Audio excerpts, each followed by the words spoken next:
pick up the mics this year. So we're really excited about this group. We have a lot of veterans coming back. A lot of Maddie Fouts is coming back off injury, so she's back. We feel it's probably the most physical group that we've had since I've been here, or in a really long time. And then our liberos are doing great too. So we're just really excited about what this team can do. And I think we're kind of all at the point right now is, are we any good? Because we're just so used to competing against each other. We're just really looking forward to seeing a different team on the other side of the net. As far as this upcoming tournament, we don't have any breaks in the preseason. We're playing Northern State, who always does really well in the Northern Sun, and then we play Texas Tyler, who beat us last year in the NCAA tournament. So it's going to be a challenging preseason schedule, but we're going to know who we are after those first 2 weeks and be ready for the RMAC. Ty, coming back on All-American last year, what's the excitement level for your fifth season here? It's super exciting. I feel like a year ago, I felt a lot different about everything, and this year coming back, it just feels so exciting. And like there's so many opportunities for everyone on the team, and we just have like players in every position that set us up for success, whether it's passing, setting, and hitting, and also blocking. So I think it's really awesome to just know that like you can do good, and then you can also have 10 people around you that are also doing good. So it kind of helps bring up your day. Like maybe you're having a bad day, you have 10 other people around you that are having a good day, which is really nice because sometimes it's not like that. So. Oh yeah, we're excited about our setters too. Good segue. Sabrina, like Coach was talking, great passes come to you in practice, and so many different weapons to set to. What's your kind of level of excitement now as a veteran of the sport? Yeah, I'm super excited. I know that whoever I give the ball to, they have all the skills and all the abilities to put the ball away, and I know that our passers do and have been doing a great job this preseason, so I'm very confident in them, and no matter who's on the court, I'm very confident in their abilities. So, yeah. Ty, such a breakout season for you personally last year, and kind of figuring things out, and then all of a sudden it's like, oh, look at Ty. You look so comfortable out there, and now having everybody back, and bringing in somebody like Maddie, who, she's not bad. It's the comfort level even more, and is there a ceiling on this team? Yeah, I think it's really exciting because, like you said, there is a ton of people coming back, and I've gone through a lot of stages over the last couple of years, and I think that the group that we have returning has really helped me and a lot of other people on the team become confident and just relaxed and kind of just inspired, honestly, to do good and to grow, because I think that there's a lot of times in any sport where you can get discouraged, but I think that there's a lot of people on this team that have been through a lot and have come out like higher than before. So I think it's really exciting to just be with a group like that can be resilient and can be successful even when times are hard, and kind of just gives you a layer of confidence like just behind you to know that there's 7 other people that are been through the same things as you. So Sabrina, you're what, a third-year sophomore now? I mean, it seems like you've been here forever already, and it's the fact that you played so early, and with the spring and then the fall and then fall again. Mm-hmm. Is it just, do you feel like you're kind of starting to, not really scratching the surface of what you can do, but it's kind of, you're refining the position this year? Yeah, I'm definitely a lot more confident than I was coming into my freshman year.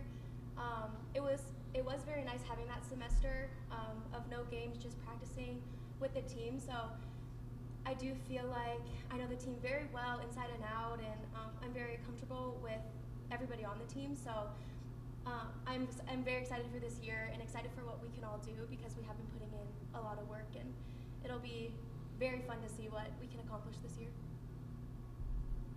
Coach, the returning national champions, the team that knocked you guys out of playoffs last week, MSU Denver comes up on the schedule really fast. Can you talk about how much competition you guys are going to have early and how it could shape the trajectory of this season? Yeah, I mean, we set up the schedule because we knew what we had in the gym, so we wanted to challenge them right away. And that's one of the reasons we chose Tampa. They were the defending national champs. We want to see why they're successful because we know that this group can start to compete at that level. And I just think you're going to learn a lot more about yourself if you're being pushed every match versus just going in and getting easy wins.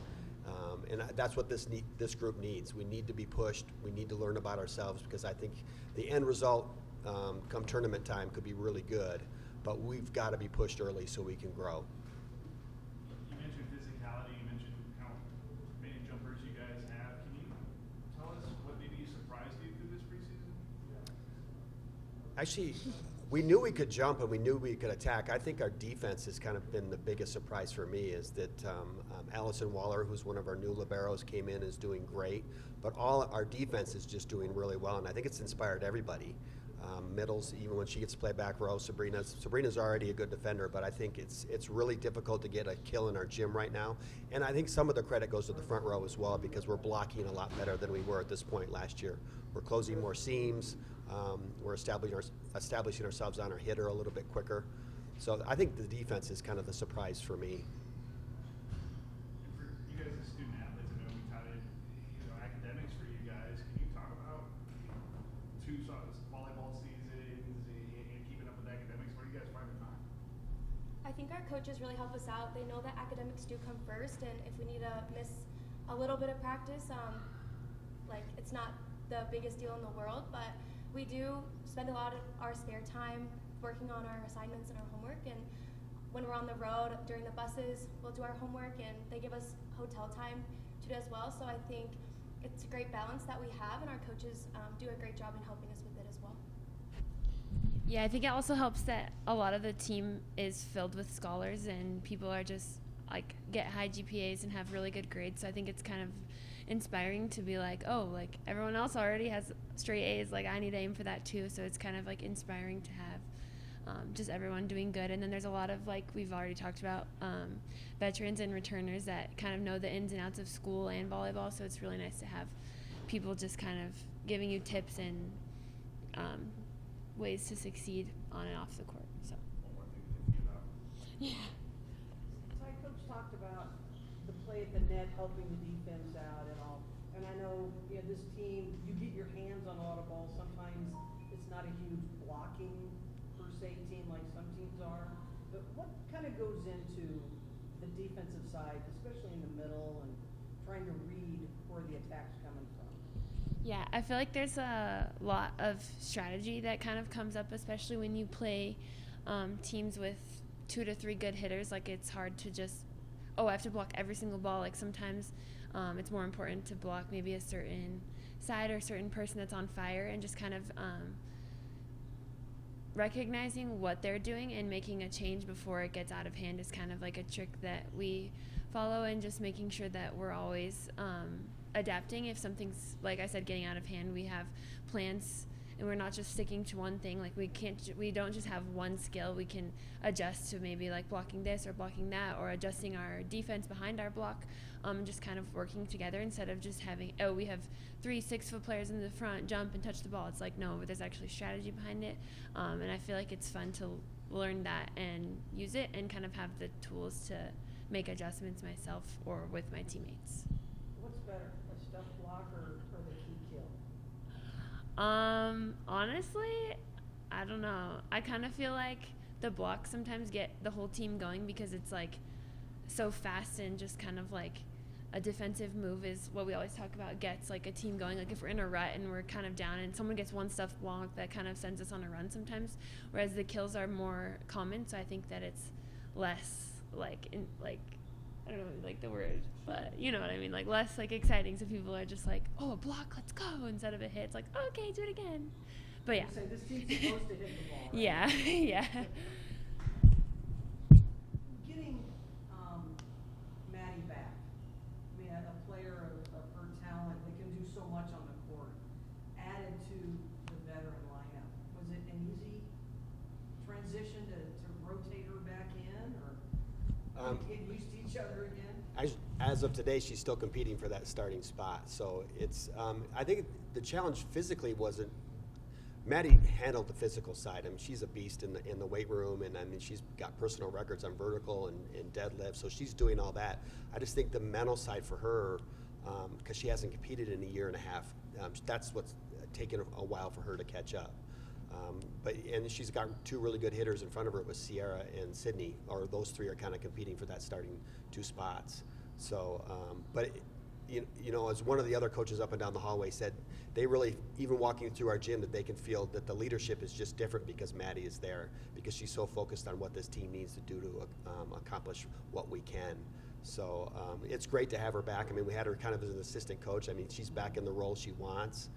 But, yeah, it's the hardest thing for me this weekend is going to be writing down the starting lineup, because we just have so much talent. Yeah, that's what I was going to ask. I mean, is it the competition you're playing in the first 2 weeks? You can't really experiment. No. You want to go win these matches. I mean, it's you got to figure it out. You don't have any. Well, we know we're going to win this thing, so we can tweak the lineup a little bit. Right. I don't think we're not really experimenting at this point, but I think we are confident that there's 3 outsides. Even Aaron Brown, one of our freshmen, is doing great on the outside.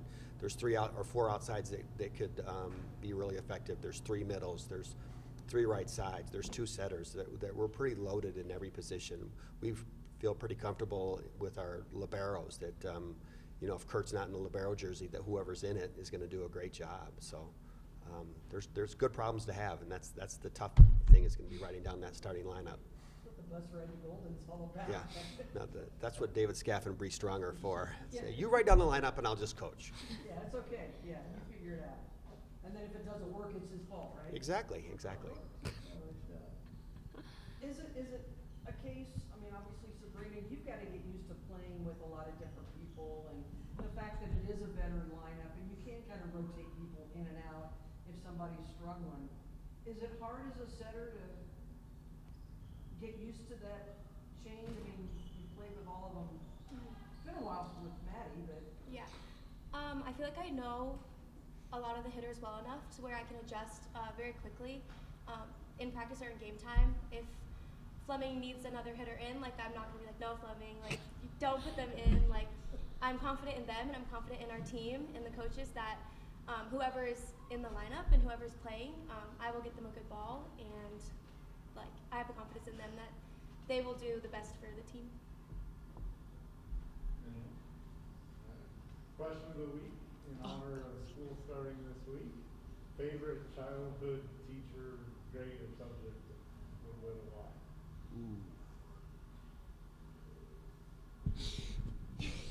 Can you remember that far back? No, I'm just kidding. okay. So Thanks, Ty. starting middle Yeah, is- starting middle. Yeah. I'm kidding. Yeah. I can't. Jordan Woods, and she's a 5'3" libero, so she's our starting Good, middle. good. Miss Mestamaker in 3rd grade, 1975-ish, somewhere in there. I just remember I really liked her. That's all I remember. Mine was my 5th grade teacher, Miss Johnson. Yeah, I was best friends with her daughter, and Teacher I loved her. Kit. Mine was Mr. Marr in 2nd grade. He told us he was going to take us on a trip to Mars, and I believed him for the whole entire year.